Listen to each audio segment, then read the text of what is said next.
Ողջույն ձեզ սերի ընկերներ, շնորհակալ եմ որ միացել եք ինձ, շատ կարճ լայվ եմ ուզում ունենալ մեր վերջին իրադարձությունների կապակցությամբ, որոնք տեղի են ունենում այս օրերին Հայաստանում, հատկապես Հովհաննավանքում, այդ կարգալուց եղած քահանայի եւ Նիկոլի բեմադրությամբ։ Ինչու այս լայվը այստեղից եմ անում, պատճառն այն է, որ շատերին հիմա հարց է ծագում, որ Կիրակի օրը այդ հայտարարված պատարագի ժամանակ ինչ պետք է անել կամ ինչ պետք է լինի մեր մոտեցումը, մենք ինչպես պիտի վերաբերվենք դրան։ Ես ուզում եմ դրա մասին խոսել, բայց օրինակներով եւ օրինակներից մեկ ունենալու համար, ահա ես այստեղ եմ գտնվում Գլենդելում, Pacific փողոցի վրա։ Իմ թիկունքին հիմա դուք կարող եք տեսնել մի եկեղեցի, եթե ուշադրությամբ նայեք, եկեղեցու պաստարի վրա գրած է, թեքեմ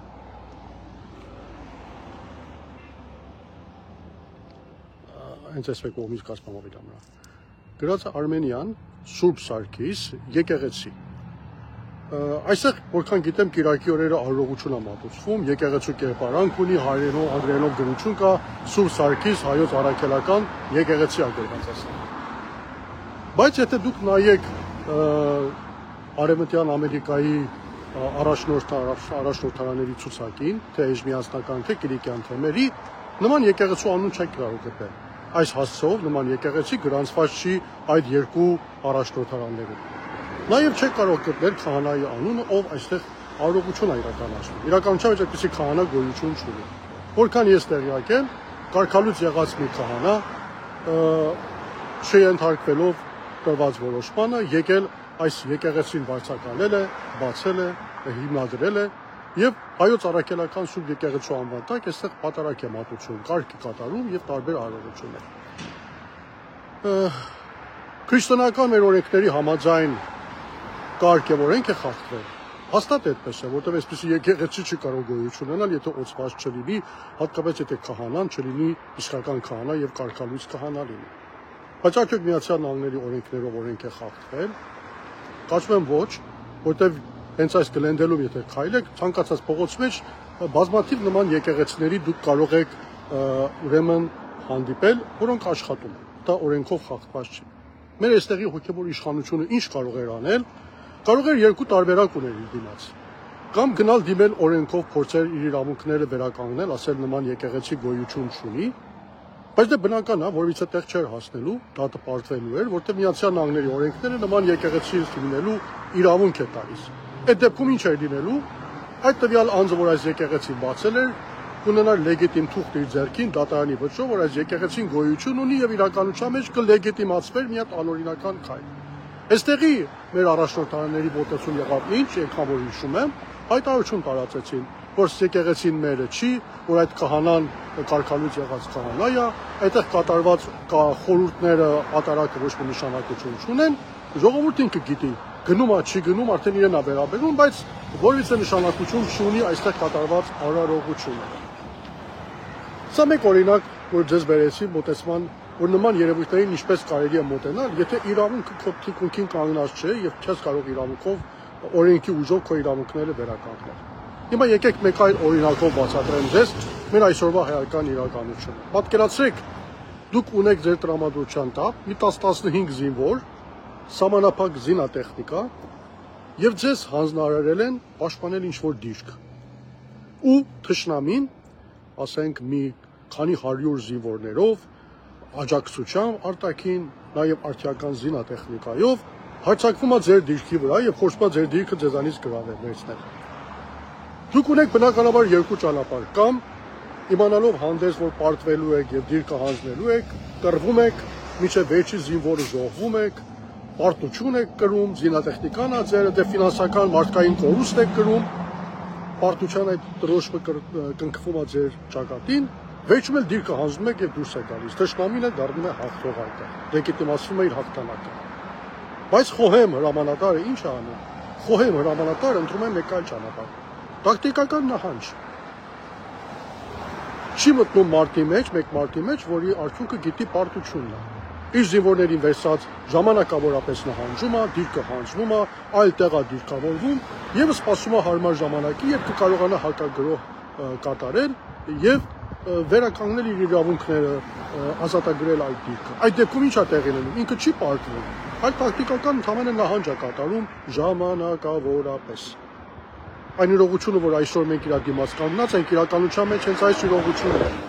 Տեսնում ենք այսօր իրավիճակում ոստիկանությունը, անվտանգության ծառայության ուժերը, դատական համակարգը, իրավապահ ողջ համակարգը կանգնած է Նիկոլ Փաշինյանի կողքին եւ որևիցե գործ չի անում եկեղեցին պաշտպանելու, մեր հոգեվորականության իրավունքները պաշտպանելու համար։ Հիմա առաջիկա կիրակի օր երկու բան կարելի անել։ Կարելի է փորձել գնալ այդտեղ, ինչ գիտեմ, պաշտպանել եկեղեցին, ասել կգնանք, թույլ չենք տա Նիկոլը ներս մտնի, ես չգիտեմ, այդ քահանայի վզից կպռնենք, գցենք դուրս։ Այդ բոլորս էլ գիտենք, որ դա իրականություն չի դառնալու ամեն դեպքում, որտեղ ոստիկանության, ասում եմ, իրավապահ ուժերի եւ այդ ամենի օգնությամբ Նիկոլը ամեն դեպքում մտնելու է եկեղեցի, այդ կարգապատարակը մատուցելու է դժբախտաբար եւ որից է ոստիկան մեր կողմը չի բռնելու, կամ Մայրաթոր Սուվեսյանների կողմը չի բռնելու եւ մեր իրավունքները այդտեղ չի վերականգնվելու։ Հետևաբար, ինչու պիտի մասնակից դառնալ մեկ շոհի, որի գլխավոր դերակատարը բեմադրիչը Նիկոլը եւ այդ կարգալույց եղած այդ քահանան են Ստյոպիկ Ասատրյանը։ Նրանք մինչև այն ժամանակ են հերոսներ, այս շոն մինչև այն ժամանակ է գործում, եւ դուք ուշադրություն եք դարձնում դրան։ Երբ ձեր տեսախցիկները ուղղված են այդ ուղղությամբ, երբ ձեր միկրոֆոնները, տեսախցիկները հայտնվում են այդ Արամի դիմաց, այդ նախկին կարգալույց եղած Արամի դիմաց։ Հիմա ինքնան հերոս ազգում, որտեվ բեմ շոա բեմադրում, քաջություն անում, այդտեղ հերո իբր ակլորանում է, ինչ գիտեմ ինչ անում։ Այսօր էլ գնելին էլ վերսել տալեն դեռ։ Բայց այն պահից, որ ոչ մի ուշադրություն չցուցաբերվի իր հանդեպ, ինքը դառնում է զրոյական ազդեցություն ունեցող անձնավորություն։ Իմ առաջարկը պիտի լինի այն, որ կիրակի օրը խուսափել ցանկացած տեսակի բախումից, դժվարանում եմ ասել, բայց իրականությունը սա է, որ Նիկոլը եւ ոչ միայն Նիկոլը, ոչ Նիկոլի եւ ոչ միայն Նիկոլի, դա եւ շատ ուրիշների սիրտը արյուն է ուզում, սիրտը բախում է ուզում, սիրտը լարվածություն է ուզում։ Նրանք Նիկոլը մի կողմից դիտենք արդեն թե ինչու, իսկ նաեւ կան դժբախտաբար ընդդիմության շարքերում մարդիկ, ովքեր նստած րոպե վայրկյան են հաշվում, թե երբ այդ դա տեղի ունենալու, երբ այդ իրավիճակը ստեղծվելու, սրվելու, որպեսզի իրենք էլ այդ իրավիճակից կարողանան այդ պղտոր ջրից, որ ստեղծվում է, իրենց ձկները որսալ, իրենց սեփական նպատակների համար։ Հույսով եմ, որ դա անում են տգիտությունից, չիմանալով, որ դա ինչպիսի հետևանքներ ունենա։ Մեկը Նիկոլին չպետք է նման հաղթանակ պարգևել, Նիկոլին չպետք է նման պատրվակ պարգևել։ Նիկոլը պատրվակի է ման գալիս։ Աստված մի առասցե, եթե կիրակի օրը ինչ-որ դիմադրություն չցաբերվի, ինչ-որ բախում տեղի ունենա, ինչ-որ մեկի քթից մի հատ արյուն թափի, դա լինելու է Նիկոլի պատրվակը հաջորդ օրվանից գրող սկսելու հայոց առաքելական Սուրբ եկեղեցու դեմ վարարան դեմ այս անգամ արդեն իսկական բարի, իսկական իմաստով։ Եվ արդեն իրենք թվականներ են հայտարարել հոկտեմբերի 27-ը բոլորս գիտենք։ Իսկ հոկտեմբերի 27-ը բոլորս գիտենք ինչով է նշանավորվում մեր պատմության մեջ, այո, վեհապար Հայրապետի գահակալության օրն է, նաև մեր պատմության ամենաարյունալի օրերից մեկն է, եւ այդ օրը սրանք պատահաբար չեն ընդունել։ Արդյոք մենք պիտի մեր անխոհեմությամբ, ես ինչ գիտեմ, էմոցիաներին տրվելով նման պատրվակ ստեղծել Նիկոլի համար, նման առիթ ստեղծենք Նիկոլի համար, խաղանք խաղի այն կանոններով, որ ինքն է մեզ համար մշակվում, փորձենք անել այն ինչ որ ինքն է ուզում, որից ինքը կարողանա այդ վերջնական արդյունքը քաղել։ Հաստատ ոչ։ Մեզ ոչ մի չի պատահի, եթե ժամանակավորապես այդ կիրակի օրը այդտեղ այդ պատարակ այդ մարդը մատուցի, Նիկոլն էլ գա, թողնի գնա, բայց պայմանով որ մենք չգնանք, որևիցե մեկը չգնա մեր լրատվամիջոցով։ Մոռացեք կիրակի օրը ընդհանրապես մոռացեք Հովանավանքում նման պատարակ կա, մոռացեք որ Նիկոլը գնալու այդ պատարակի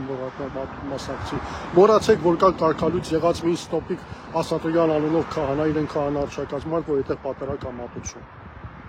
Մեր եկեղեցին հիմնականում կարծեմ ցա պետք է անի։ Հստակորեն հայտարարությամբ հանդես կա եւ հայտարարի որ հոկտեմբերի 26-ից Հովանավանքը օկուպացված է համարվում ներքին թուրքերի միջոցով, լավաճանների միջոցով, կարգալույց մի քահանայի միջոցով։ Եվ հստակորեն հայտարարի, որ այդ եկեղեցում կատարված խորհուրդը, մկրտությունները հաստատված չեն, ինչ արդեն իսկ հայտարարվում է։ Եվ հստակ կերպով ժողովրդին տեղյակ պահեն, որ եթե այդ եկեղեցում պսակադրություն լինի, մկրտություն լինի, դրանց համար էջմիածինը որևիցե մայրաթորսուկ էջմիածինը որևիցե վկայագիր, հաստատագիր չի հրապարակել։ Դա արդեն ժողովրդի որոշումն է, եթե ուզում եք գնալ այդտեղ ենթարկվել, դե չես կարող ժողովրդի առաջը բռնել, իրենք կարող են ինչ ուզում են անեն։ Բայց կարելի է նաև հայտարարություն տարածել, հայտարարություն համապատասխան վայրերում փակցնել Հովանավանքի մոտակայքում ժողովրդին տեղյակ պահել իրավիճակի մասին։ Ու մի կարճ բան էլ ասեմ ու փակեմ ժողովուրդ։ Այսօր մեր տասնյակ, եթե չասենք հարյուրավոր եկեղեցիներ Արևմտյան Հայաստանում, Նախիջևանում ու ցավոք սրտի նաև Արցախում օկուպացված են թուրքերի միջոցով։ Դա փաստակ գիտենք։ Թողեք ժամանակավոր կերպով Դադիվանքի Գանձասարի կողքին գրվի նաև Հովանավանքի անունը, որ այսօր օկուպացված այս հուդարերի միջոցով, բայց իհարկե ժամանակավորապես։ Իսկ այս Հովանավանքի ազատագրումը երկար չի տևելու։ Ձեզ հաստատ եմ ասում, ամիսների գործ է լինելու։ Պայմանով, որ մենք չտրվենք էմոցիաների, չանենք այն ինչ որ Նիկոլն է ուզում ու չխաղանք խաղի այն կանոններով, որ Նիկոլն է կոչում։ Ասում եմ, Գանձասարի Դադիվանքի կողքին գրեք նաև Հովանավանքի անունը, որպես թուրքի կողմից, իհարկե ներքին թուրքի կողմից օկուպացված եկեղեցի, որը շատ ավելի շուտ ազատագրվելու, քան ասենք Դադիվանքը եւ Գանձասարը։ Այսքան ժողովուրդ ջան, ասեցի ձեզ հետ խոսեմ, ես տեսակետներով կիսվեմ, մինչև կարծում եմ Կիրակի օրը արդեն YouTube-ի մալիքում ավելի մանրամասնությամբ կատարված կլինի ամեն ինչ, հետո այն ժամանակ կարող ենք ավելի մանրամասնությամբ խոսալ։ Շնորհակալ եմ, որ հետևեցիք ինձ, լավ մնացեք, հույս ունեմ, որ ամեն ինչ լավ է լինելու, պետք է փոխադրվել խոյմության դաշտ եւ չտրվել էմոցիաների, չխաղալ Նիկոլի գծած եւ ոչ միայն Նիկոլի գծած խաղի կանոններով։ Շնորհակալ եմ։